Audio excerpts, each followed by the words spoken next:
आज कक्षा 9 रसायन विज्ञान बताई जा रही है आपको। इसके पहले वीडियो में बताया गया था, तो उसके आगे अभ्यास कार्य भी था, उसको भी आपको भेजा गया।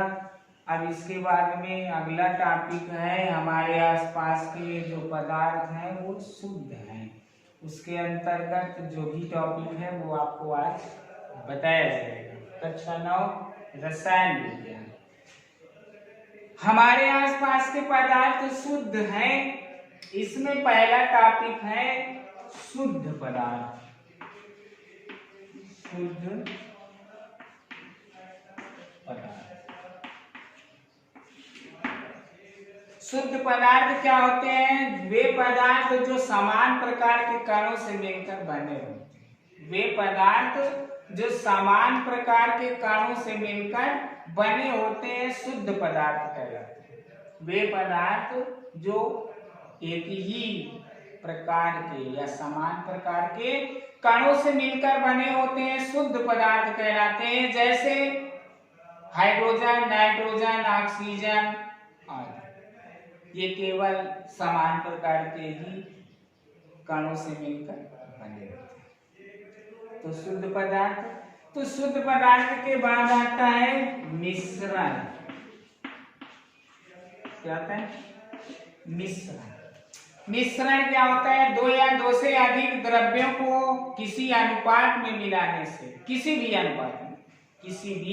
अनुपात में मिलाने से जो नया पदार्थ बनता है उसको मिश्रण कहते हैं। दो या दो से अधिक द्रव्यों को किसी भी अनुपात में मिलाने से बना नया पदार्थ मिश्रण कहलाता है। जैसे चीनी और नमक का मिश्रण, नमक तथा जल का मिश्रण आदि। मिश्रण में क्या होता है कि जो अवयवी कण होते हैं जिनसे मिलकर बना होता है उन्हें पृथक पृथक देखा जा सकता है, अलग अलग देखा जा सकता है। ऐसे पदार्थ को क्या बोलेंगे? मिश्रण। मिश्रण दो प्रकार के होते हैं, एक समांगी मिश्रण और एक विषमांगी मिश्रण। समांगी मिश्रण क्या होते हैं? दो या दो से अधिक द्रव्यों का वह मिश्रण जिसके प्रत्येक भाग के गुणधर्म समान होते हैं। दो या दो से अधिक द्रव्यों का वह मिश्रण जिसके प्रत्येक भाग के गुणधर्म समान होते हैं समांगी मिश्रण कहलाते हैं। इन्हें विलयन भी बोलते हैं। समांगी मिश्रण को विलयन भी कह देते हैं।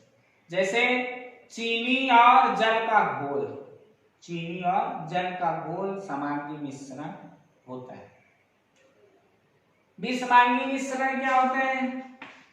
विषमांगी मिश्रण वे मिश्रण जिनके प्रत्येक भाग के संगठन तथा गुणधर्म समान नहीं होते हैं विषमांगी मिश्रण कहलाते हैं। वे मिश्रण जिनके प्रत्येक भाग के संगठन तथा गुणधर्म समान नहीं होते हैं विषमांगी मिश्रण कहलाते हैं। जैसे मिट्टी, बारूद आदि, ये सभी क्या है? विषमांगी मिश्रण होते हैं। इसके बाद में हेडिंग आती है तत्व। हेडिंग आती है तत्व। तत्व क्या होते हैं? तत्व वे द्रव्य होते हैं जो समान प्रकार के परमाणुओं से मिलकर बने होते हैं। तत्व वे द्रव्य हैं जो समान प्रकार के परमाणुओं से मिलकर बने होते हैं, तत्व कहलाते हैं। जैसे हाइड्रोजन, ऑक्सीजन, नाइट्रोजन आदि। जैसे हाइड्रोजन, नाइट्रोजन, ऑक्सीजन आदि। इसके बाद में आते हैं तत्वों के प्रकार। तत्वों के जो तत्व होते हैं वो तीन प्रकार के होते हैं: धातु, अधातु और उपधातु। धातु, अधातु और उपधातु। धातु वे तत्व होते हैं जो इलेक्ट्रॉन त्याग कर धन आयन बनाने की प्रवृत्ति रखते हैं। धातु में वे तत्व हैं जो इलेक्ट्रॉन त्याग कर धन आयन बनाने की प्रवृत्ति रखते हैं, धातु कहलाते हैं। जैसे सोडियम, पोटेशियम, एल्युमिनियम, मैग्नीशियम आदि, ये धातु ये सभी धन आयन बनाने की प्रवृत्ति रखते हैं। अब अधातु क्या होती है? अधातु में वे तत्व हैं जो इलेक्ट्रॉन ग्रहण करते हैं। अधातु में वे तत्व हैं जो इलेक्ट्रॉन ग्रहण करके ऋण आयन बनाने की प्रवृत्ति रखते हैं। अधातु में कहलाती है। जैसे क्लोरीन, ब्रोमीन। हाइड्रोजन भी अधातु है, हाइड्रोजन भी अधातु आदि। उपधातु में क्या होती है? वे तत्व जिनमें धातु और अधातु, वे तत्व जिनमें धातु और अधातु दोनों के गुण विद्यमान होते हैं या दोनों के गुण पाए जाते हैं, उपधातु में कहलाते हैं। जैसे आर्सेनिक, एंटीमनी, जैसे आर्सेनिक, एंटीमनी, उपधातु। अब धातु और अधातु में अंतर क्या होता है? धातु और अधातु में अंतर क्या होता है? ये धातु है, ये अधातु है, इनमें अंतर क्या होता है? जो धातु में होती है वो धनायन बनाने की प्रवृत्ति रखती है। जो धातु में है वो धनायन बनाने की प्रवृत्ति रखती है, और जो अधातु में होती है वो ऋणायन बनाने की प्रवृत्ति रखती है। धातु में इलेक्ट्रॉनों का परित्याग करती है और अधातु में इलेक्ट्रॉनों को ग्रहण करती है। जो धातु में होती है उनके गलनांक उच्च होते हैं, उनके गलनांक उच्च होते हैं, और जो अधातु में होती है उनके गलनांक निम्न होते हैं। और जो धातु में होती है उनमें एक विशेष प्रकार की चमक होती है, और जो अधातु में होती है उनमें चमक नहीं होती है। हीरा और ग्रेफाइट को छोड़कर, हीरा और ग्रेफाइट में थोड़ी सी चमक पाई जाती है। ये सभी ऊष्मा और विद्युत की सुचालक होती है। जो धातु में होती है वो ऊष्मा और विद्युत की सुचालक होती है, और जो अधातु में होती है वो ऊष्मा और विद्युत की कुचालक होती है।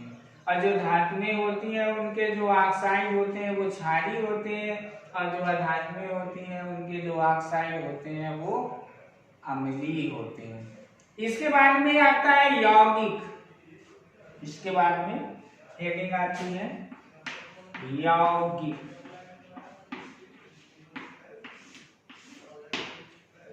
यौगिक क्या होते हैं? दो या दो से अधिक तत्वों को, दो या दो से अधिक तत्वों को एक निश्चित अनुपात में मिलाते हैं तो उससे बना नया पदार्थ यौगिक कहलाता है। दो या दो से अधिक तत्वों को निश्चित अनुपात में मिलाने से बना पदार्थ यौगिक कहलाता है। जैसे जल, चीनी, नमक, धावन सोडा, बेकिंग सोडा आदि। अब यौगिक के प्रकार क्या होते हैं? यौगिक के प्रकार क्या होते हैं?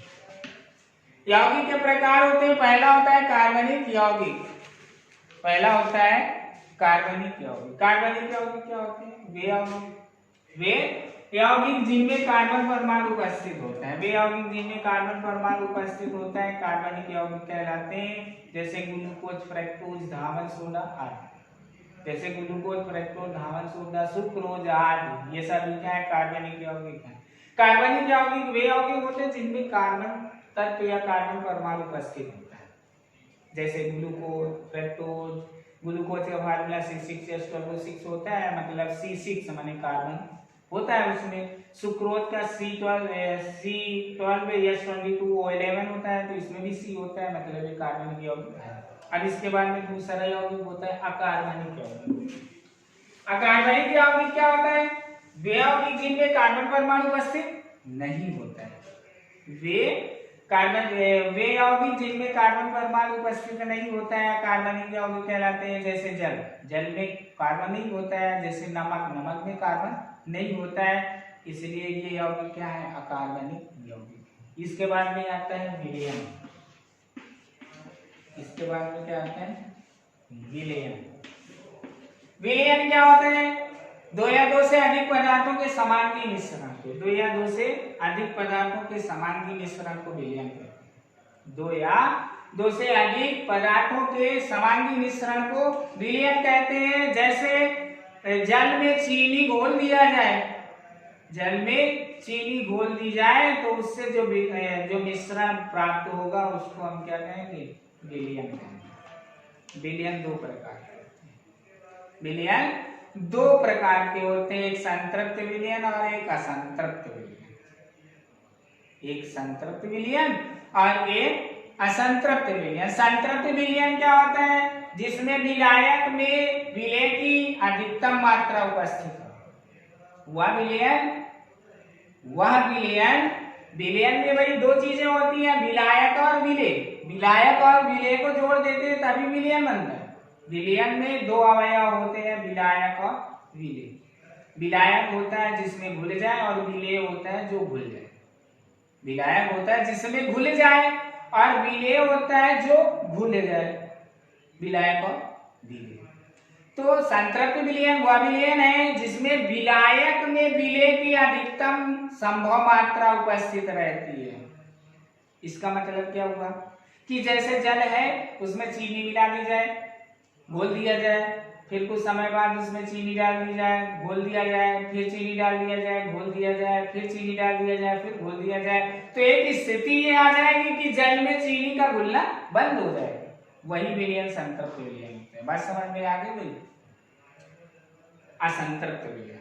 असंतृप्त विलयन वो होता है जिसमें विलय की मात्रा उस ताप पर संतृप्तता की आवश्यक मात्रा से कम होती है।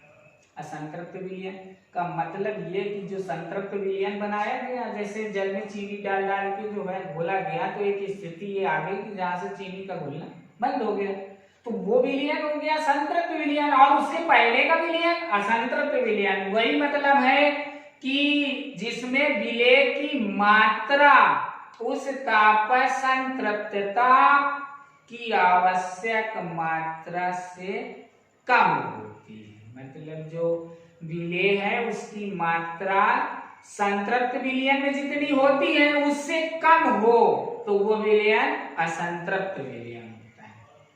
अब बारी आती है विलयन के प्रकार। भाई संतृप्त विलयन और असंतृप्त विलयन भी विलयन के प्रकार है, लेकिन अब विलयन के जो है अवस्था के आधार पर कितने प्रकार का होता है। अवस्था के आधार पर कितने प्रकार का होता है? विलयन 9 प्रकार का होता है। विलयन 9 प्रकार का होता है। कैसे? एक ठोस का ठोस में विलयन। ठोस का ठोस में विलयन। ठोस का ठोस में विलयन, जैसे पीतल। पीतल एक विलयन है। आपको लग रहा होगा कि वो ठोस पदार्थ है, तो ठोस भी तो विलयन हो सकता है। विलयन की परिभाषा होती है 2 या 2 से अधिक पदार्थों के समांगी मिश्रण। तो पीतल कैसा है? ठोस का ठोस में विलयन है। फिर ठोस का द्रव में विलयन, शरबत जैसे। ठोस का गैस में विलयन, जैसे धुआं। फिर द्रव का ठोस में विलयन, जैसे एमेल्गम। एमेल्गम क्या होता है? कोई धातु हो उसमें जिंक की क्रिया करा दे, मरकरी की क्रिया करा दे। कोई धातु है उसमें मरकरी की क्रिया करा दे तो उससे जो भी बनेगा वो एमेल्गम होता है। द्रव का द्रव में विलयन, जल में अल्कोहल मिला दे। द्रव का गैस में विलयन, कोहरा होता है। गैस का ठोस में विलयन, चारकोल होता है। गैस का द्रव में विलयन, कोल्ड ड्रिंक होती है। गैस का गैस में विलयन, वायु होती है। ये 9 प्रकार के विलयन होते हैं। अब इसके बाद में अगले वीडियो में बताया जाएगा कि विलयनों का वर्गीकरण और किस तरह से किया जाता है, कितने कणों के आधार पर विलयन कितने प्रकार के होते हैं।